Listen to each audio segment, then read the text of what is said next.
What's up, you guys? Welcome to episode 16 of the G.I. Joe action figure reviews, as today we're going to take a look at Barbecue, released in 1985. His bio states Barbecue would have been in the Boston Fire Department if he wasn't in G.I. Joe. He loves riding in the back with the wind in his face with all the sirens, lights, and bells in the atmosphere. Knocking down doors and smashing windows with his axe is just frosting on the cake, as he's your typical party animal. He likes to open bottles with his teeth, picking up quarters with his ears, and wrapping his lips around the Coke bottle. Having Barbecue on the G.I. Joe team just makes him interesting to have around. Looking at his head sculpt, as a kid, Barbecue always looked like he was smiling. I don't know, that's just how I always saw the silver plate and can't stop seeing it that way. The older I got, the more I appreciated his design with the black visor or goggles, and the gunmetal gray color that's wrapped around the helmet with minor sculpting, plus he's got some cool ear designs. As for the remainder of the figure, he's mostly in his vibrant orange uniform with the same gunmetal gray color on various parts. For example, the neck piece has this cool shoulder armor or even neck armor that also goes into the back that looks like padding.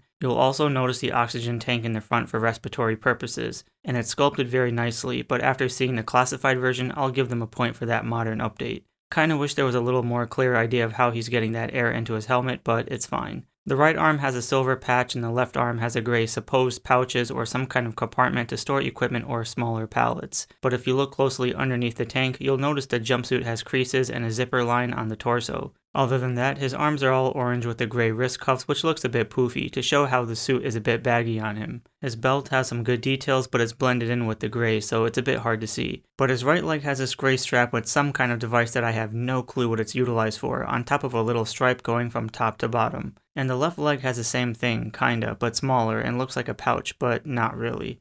There's also this little clip that sticks out for his weapon to peg into, but I never tried it for the fear of this brittle plastic breaking. The bottom looks good, the bagginess of the pants and boots have some decent details to them, just again a little hard to see. As for his weapons, he comes with his axe, definitely good for breaking shit down, and I love the silver trims by the blade and sharp edges by the back. He also comes with a small nozzle gun where the hose connects to the back of the figure, and like I mentioned earlier, the little indent you see on the gun is for the clip on his left leg. There's also the bracket with the foam tank colored in orange with the brackets being gray, and there's some sculpting on the lower half of the tanks. But I wish there were some different color schemes to differentiate the tanks or straps, but for its time, I can't nitpick too much, but only one can hope.